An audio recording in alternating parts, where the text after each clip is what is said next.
మన సొసైటీలో మనీ తర్వాత ఎక్కువ ఇంపార్టెన్స్ ఇచ్చేది దేనికో తెలుసా? గౌరవానికి. ఎందుకంటే న్యాయంగా మనీ సంపాదించడం ఎంత కష్టమో నమ్మకంగా గౌరవం సంపాదించుకోవడం కూడా అంతే కష్టం. మనందరం రిలేట్ అయ్యే ఒక్క ఎగ్జాంపుల్ మీకు చెప్తాను. మనం పెరిగిన అట్మాస్ఫియర్ని బట్టి మనందరికి కూడా రెస్పెక్ట్ అంటే ఒక డిఫరెంట్ ఒపీనియన్స్ ఉంటాయి. కొంతమందికి రెస్పెక్ట్ అంటే ఇల్లు, కారు, అలాగే బాగా పేరున్న స్కూల్స్, కాలేజెస్లో చదవడం, ఇలాంటి లక్షల ప్యాకేజీల్లో జాబులు కొట్టడం, ఇవన్నీ అంటే కొంతమంది గవర్నమెంట్ జాబ్ క్రాక్ చేయడం, బాగా డబ్బు సంపాదించడం, ఇవన్నీ కూడా గౌరవానికి రిలేట్ అయ్యి ఉంటాయి. అయితే మీరు గమనిస్తే కనుక ఇవన్నీ కూడా కొంచెం మెటీరియలిస్టిక్ థింగ్స్ ద్వారా వచ్చే రెస్పెక్ట్ గురించి చెప్తున్నాయి. అంటే ఇది సంపాదిస్తే ఇంత రెస్పెక్ట్ వస్తుందని.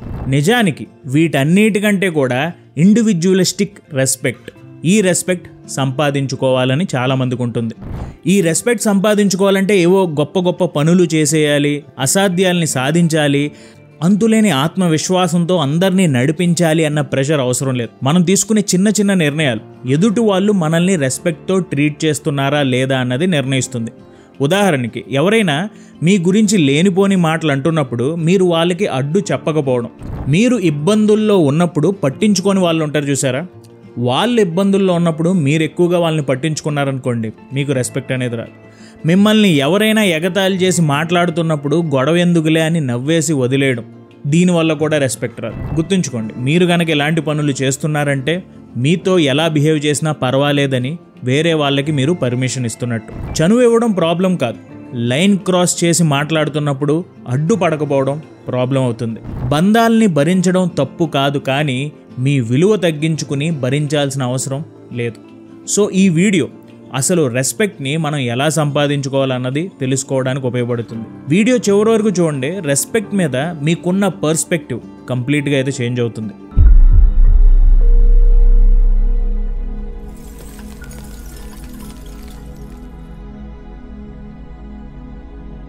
ముందుగా మీ సైలెన్సే మీ శత్రువు. మీరు చాలా క్లియర్గా అర్థం చేసుకోవాల్సింది ఏంటంటే, జనాలు మీరు అడిగినట్టు మిమ్మల్ని ట్రీట్ చేయరు. వాళ్ళకి మీ మీద ఉన్న అభిప్రాయాన్ని బట్టి ట్రీట్ చేస్తారు. అంటే వాళ్ళు ఎలా బిహేవ్ చేసినా మీరు ఆపకుండా వదిలేస్తున్నారు అంటే అది మీకు ఓకే అన్న మీనింగ్ వచ్చేస్తుంది.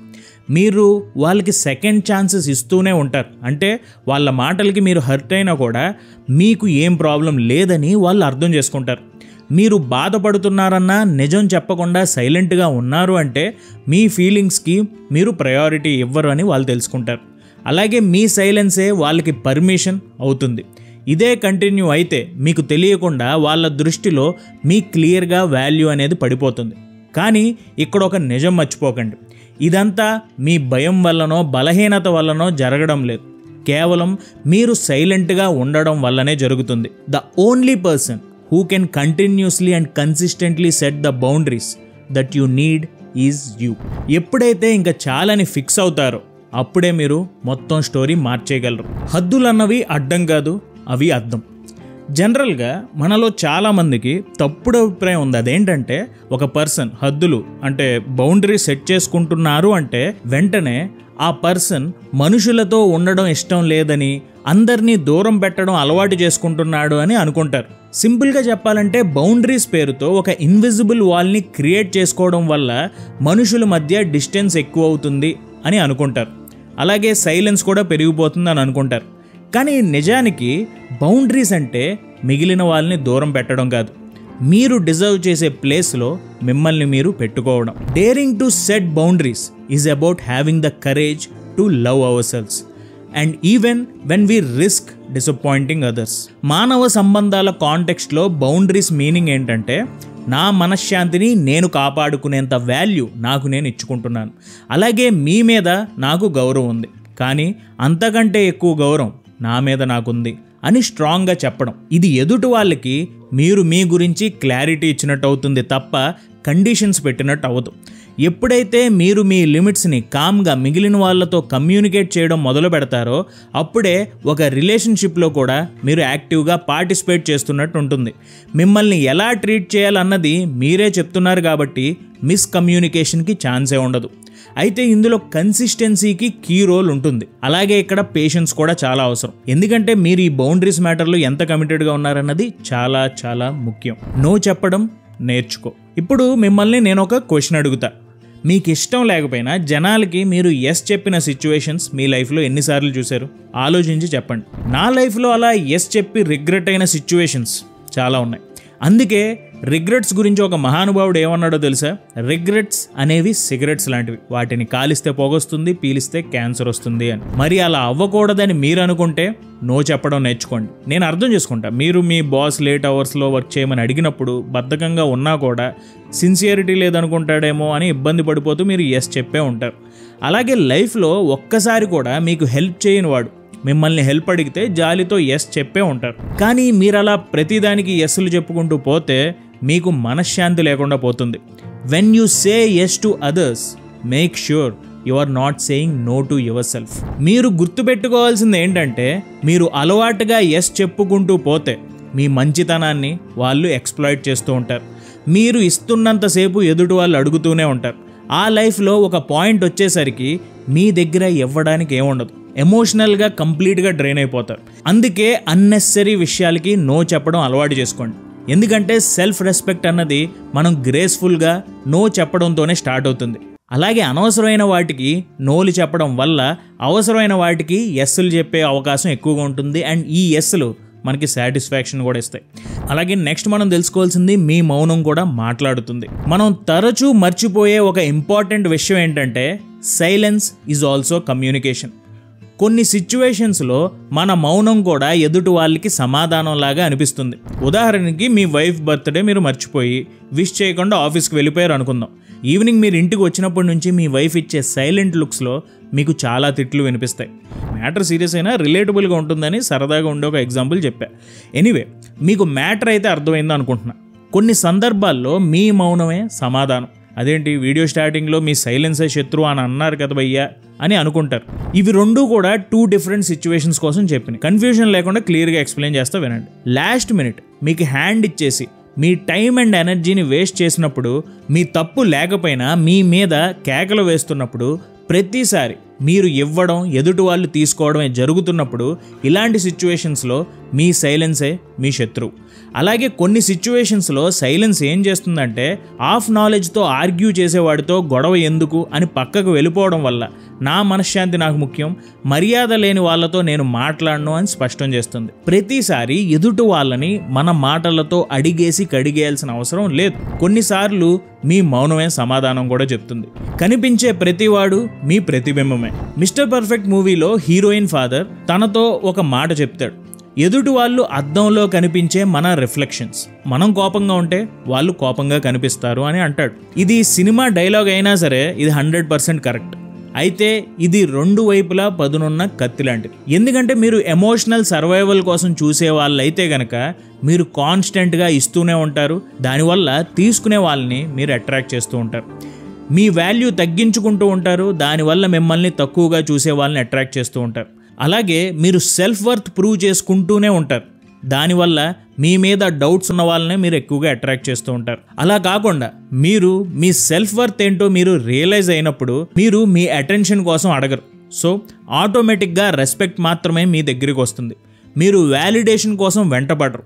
మీ స్ట్రాంగ్ ప్రెజెన్స్ అందరికీ అర్థమవుతుంది. మీ బౌండరీస్ మీరు ఎక్స్ప్లెయిన్ చేయాల్సిన అవసరం లేకుండా కేవలం మీ బిహేవియర్ ద్వారా అందరికీ అర్థమయ్యేలా చేస్తారు. మీకు నిజంగా వాల్యూ ఇచ్చే వాళ్ళు మీ బౌండరీస్ని చూసి అఫెండ్ అవ్వరు. మీ మీద ఇంకా ఆసక్తిని పెంచుకుంటారు. Self respect is the root of discipline. The sense that my presence is worthy, my choices are important and I am enough. This is self respect.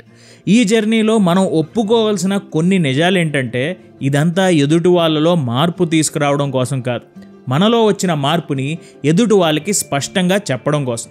ఎందుకంటే మనం వేరే వాళ్ళని కంట్రోల్ చేయలేం, కానీ వాళ్ళు ఎలా మనల్ని ట్రీట్ చేస్తున్నారు అన్నది అర్థం చేసుకోవచ్చు.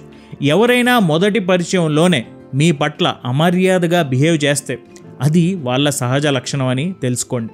అలాగే ఎవరైనా మీరు ఫలానా పనులు చేస్తేనే మా అభిమానాన్ని సంపాదించుకోగలరు అని చెప్తుంటే అది ప్రేమ కాదు, కంట్రోల్ అని అర్థం చేసుకోండి.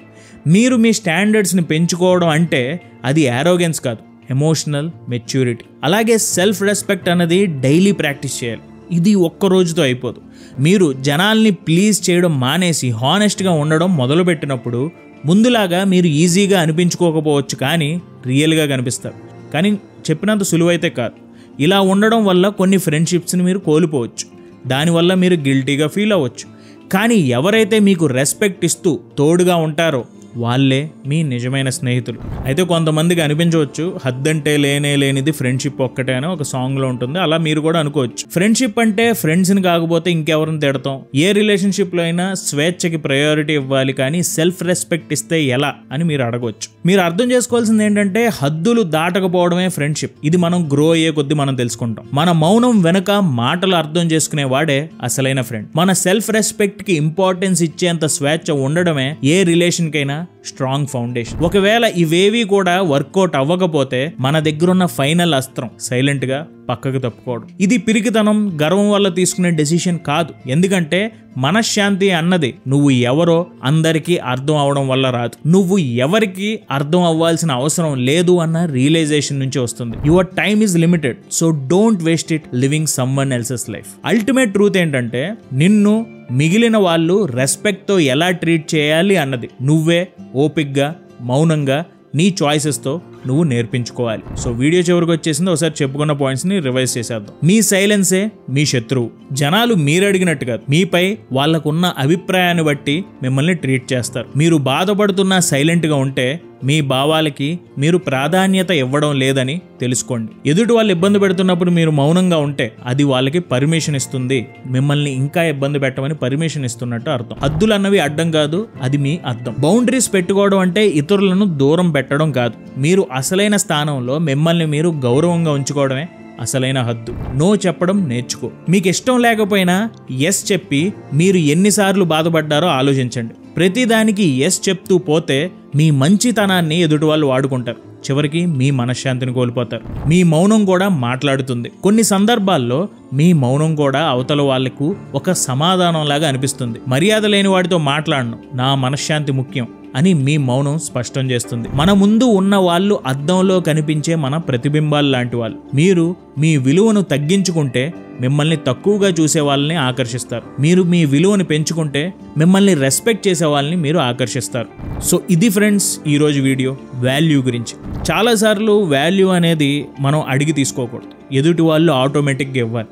అండ్ ఎప్పుడైతే అడిగి తీసుకునే సిచ్యువేషన్లో ఉంటారో అలాంటి జనాలతో తక్కువగా ఉండడమే మంచిదని మనం అర్థం చేసుకోవాలి. ఈ వీడియో మీకు ఎలా అనిపించింది? ఇందులో మీకు బాగా నచ్చిన పాయింట్ ఒకటి ఉంది, ఈ పాయింట్ డెఫినెట్లీ నాకు ఉపయోగపడుతుంది, నా లైఫ్లో ఇప్పుడు ఉపయోగపడుతుందా అని అనిపించే పాయింట్ ఏదైతే ఉందో అది నాకు కింద కామెంట్స్లో తెలియజేయండి.